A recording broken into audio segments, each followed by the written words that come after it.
Alberto Mingo Álvarez es profesor de prehistoria en la UNED.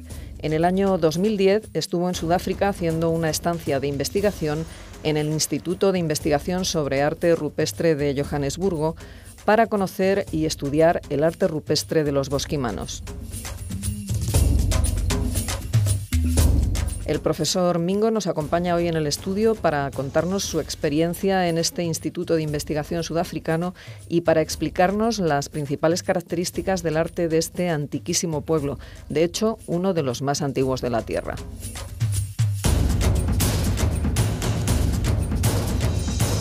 Alberto, ¿qué tal? Muy buenos días y bienvenido a Sin Distancias. Buenos días, Clara, y buenos días a todos. Bueno, ¿cómo surgió la posibilidad de ir a investigar a Sudáfrica, a este Instituto de Investigación sobre Arte Rupestre de Johannesburgo? ¿De dónde salió la idea? Bueno, arranca de hace más de 10 años, cuando todavía era becario y estaba en plena fase de formación. Bien, yo sabía que existía allí un instituto de investigación sobre arte rupestre de primer orden mundial, el Rock Art Research Institute, y bueno, como parte de mi formación pensaba que sería conveniente hacer una estancia de investigación allí. Tenía todo preparado y en el último momento pues unas cuestiones de salud me imposibilitaron ir. Y bueno, en el año 2010, ya siendo profesor, tuve nuevamente la oportunidad de hacer esa estancia y no quería pasar pues este tren, ¿no? Y bueno, pues pude irme. ¿Y qué fue exactamente lo que hiciste allí? Cuéntanos. Bien, yo quería pues aprender la metodología de estudio del arte rupestre de los bosquimanos, ¿no? de este pueblo. Quería saber un poco qué técnicas empleaban aquellos investigadores y ver el funcionamiento en sí también del instituto, cómo lo tenían el organigrama de esta institución, ¿no? Me resultaba muy interesante. Y por otra parte también quería acercarme a la cultura de los bosquimanos, en este caso a sus manifestaciones simbólicas y artísticas. Porque los bosquimanos son un pueblo que sigue viviendo en Sudáfrica. Los bosquimanos siguen viviendo en Sudáfrica, pero ahora actualmente creo que existen unos 95.000, 100.000 bosquimanos y su distribución está en el sur de África, pero muy poquito, es un porcentaje muy bajo, está en lo que es la República Sudafricana. En su gran mayoría se encuentran en Botswana y en Namibia. Hace 100, 150 años, 200 años sí que había una población muchísimo mayor y más centrada en Sudáfrica, ¿no?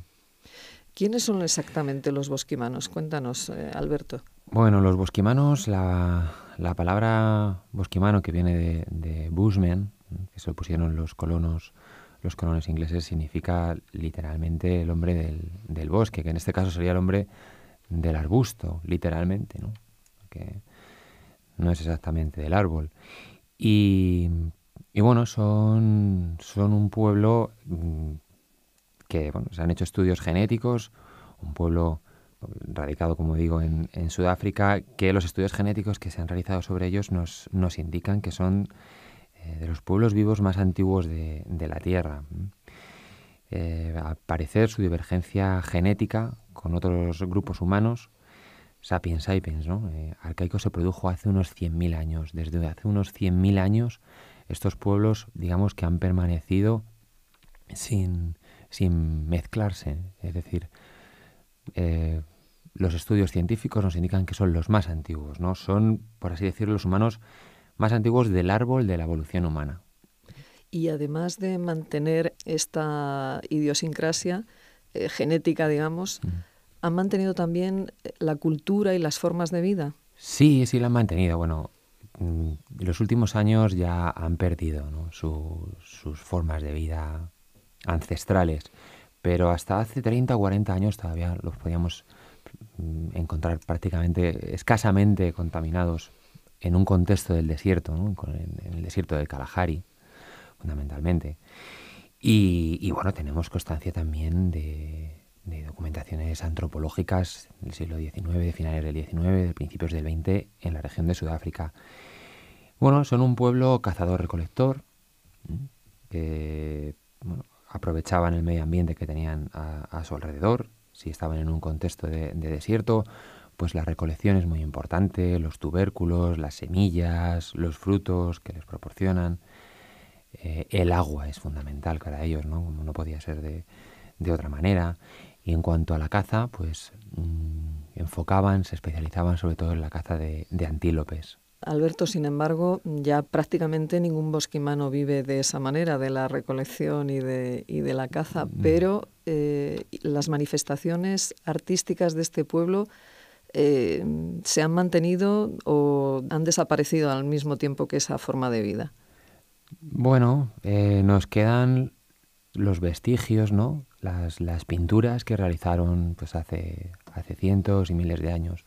Eso es lo que nos queda. Ya hoy en día no realizan esas pinturas. Primero, ya no están en el contexto apropiado, no tienen los soportes adecuados y bueno, segundo, pues que es que ya su universo simbólico, sus creencias se han ido un poco diluyendo con el tiempo y con el proceso de exterminio, de eliminación que sufrieron con la llegada de los holandeses y la llegada de los ingleses a esas tierras. Claro, que les fueron, digamos, empujando un poco hacia el desierto, claro, ¿no? Les fueron empujando hacia el desierto y también fueron encarcelados y fueron, pues sí, podemos utilizar la palabra eliminados o exterminados, ¿no? Eran un pueblo que les estorbaba, puesto que en la cultura ganadera de los holandeses y de los ingleses y de los colonos no se podía concebir la existencia, el convivir con estas sociedades igualitarias, con estas sociedades que están en simbiosis con el medio y que no tienen el sentido de la propiedad que tenemos nosotros, ¿no? Ellos bajaban a las granjas y tomaban las vacas o el ganado y no tenían el sentido de propiedad, ¿no? Entonces esto no lo podían comprender los colonos y bueno, pues hacían partidas para eliminarlos, los encarcelaban y así un proceso relativamente rápido pues acabó con su presencia en Sudáfrica y los determinó, ¿no?, su situación en el Kalahari. Bueno, la verdad es que es una historia bastante triste, ¿no? Pero ahora vamos a centrarnos en su arte, ¿no? El arte rupestre, ¿no? Que fue el que tú fuiste a estudiar allí. ¿Cuáles eran los temas más significativos que te encontraste? Sí, bueno, pues como te comentaba antes, un pueblo cazador-recolector. Las pinturas que puede realizar no dejan de estar pues presentes en su vida diaria, ¿no? Es lo que ellos ven, es lo que representan. Entonces, representan sobre todo zoomorfos, representan antropomorfos, es decir, figuras humanas, y como rasgo distintivo una cantidad muy considerable de teriántropos, ¿no?, de seres mitad animal, mitad humanos, ¿no? Entonces, yendo un poco más al detalle entre los zoomorfos, entre los animales que representan, pues qué es lo que hay en su contexto, qué es lo que ven. Pues cuando estaban en Sudáfrica, en un entorno de altura, ¿no?, en torno a los 2.000 metros, 3.000 metros, por ejemplo, en la zona de los Drakensberg, pues ahí hay una abundancia de antílopes. Es fundamental, los antílopes, en concreto el eland, que es el más grande que hay en África, pues en una fuente de recursos muy importante para ellos, ¿no?, en la caza de proteínas, y que además les otorgaba pues mucho prestigio al cazador.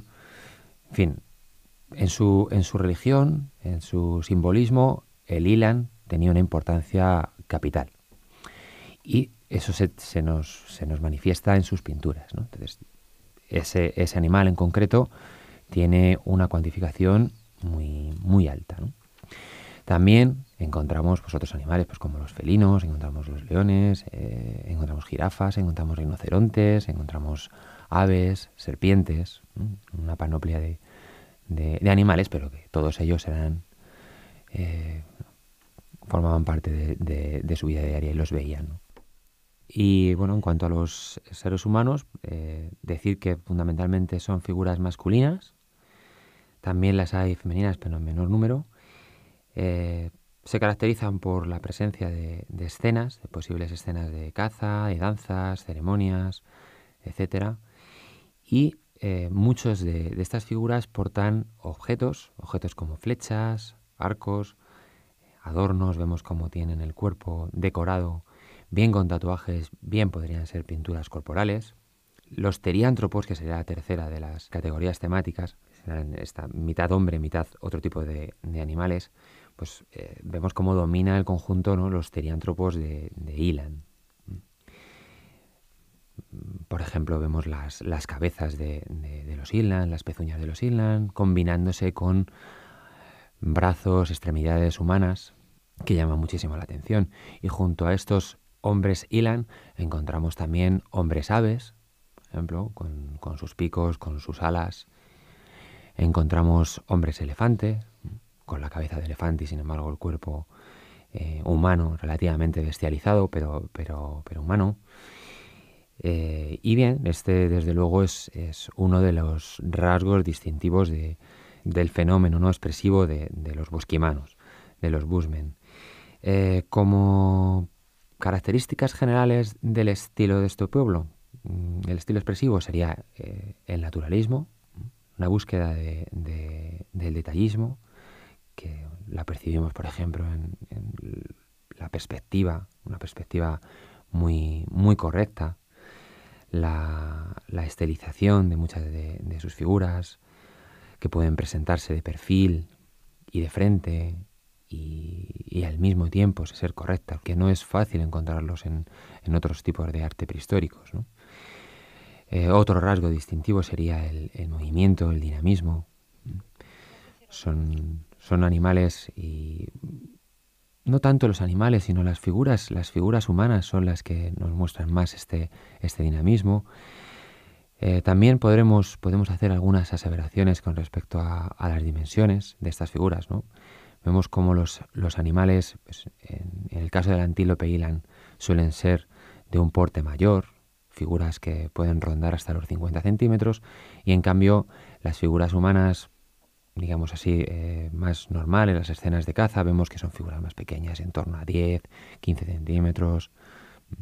Luego ya los teriántropos, los posibles chamanes, tendrían también unas dimensiones notables, ¿no?, significativas. Es decir, que se puede ver una tendencia de la importancia que le dan a las determinadas figuras en su tipometría, en sus dimensiones, ¿no? Ese también es un aspecto a destacar.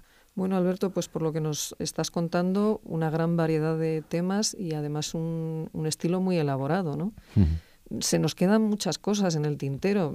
Tendríamos que hablar de los sitios donde aparece este arte, de la antigüedad de este arte, de la cronología de este arte, de las técnicas que usan. En fin, se nos quedan bastantes cosas. Desde luego se nos ha pasado muy rápido. Así que te invito a que vengas a un próximo programa para terminar de hablar sobre el arte de los bosquimanos en Sudáfrica. ¿Te parece? Claro que sí, encantado.